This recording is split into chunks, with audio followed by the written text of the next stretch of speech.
This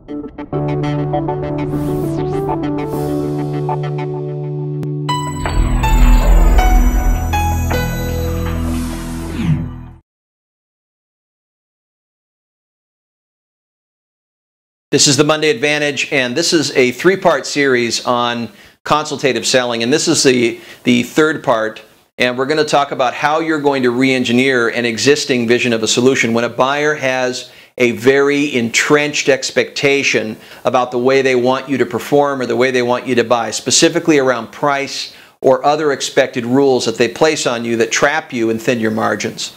So you don't want to have that over your head, and you don't want to feel trapped. You want to be able to feel terrific about your value, be authentic in your creative expression. You want the kind of liberation and mobilization to be able to give them all you are. So how do you position them to do that? It's not about what you see, it's about what they see. Let's remember that, right? The buyer.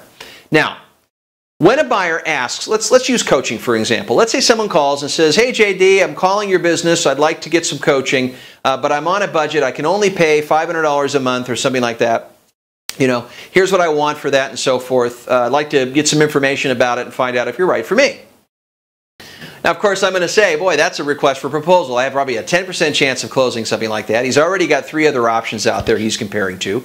It's probably apples to apples. Unless I have a 10-to-1 advantage, I'm not playing. So I have to change the rules of the game. That's the strategy. Sun Tzu, Art of War, game plan number 2, approach number 2, change the rules of the game in battle. How do I change the rules of the game? Tactic number 1, I have to find out more about the pre-existing notions or expectations that the buyer has. Mr. Buyer, tell me a little bit more before we go forward about how you see yourself using the services of a coach. And the buyer begins to tell me, well, I'd like this, I'd like that, I see him doing this, I see him doing that. What I've already prepared though beforehand is I've already prepared a clear list, which I know, about what the competition won't do and what the competition can't do, and what I'm unique at and where our business is valuable. So because I know what the differentiators are, I can begin to intelligently ask some control questions, yes or no questions.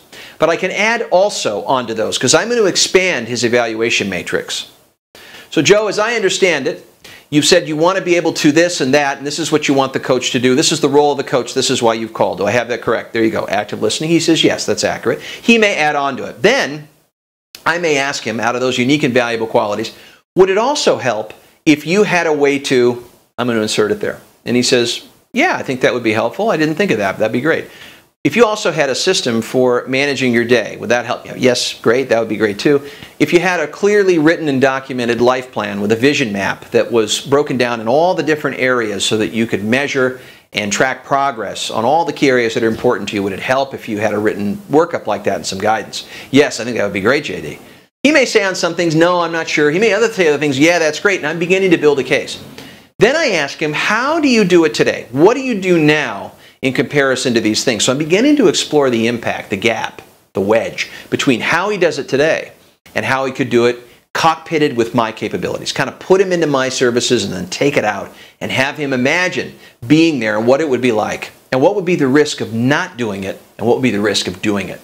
So that's how I open the aperture, as I begin to ask what his expectations are so I have a sense of where he's going, what he wants. Then I actually add on to that by asking control questions like, would it also help, or what if you also had a way to?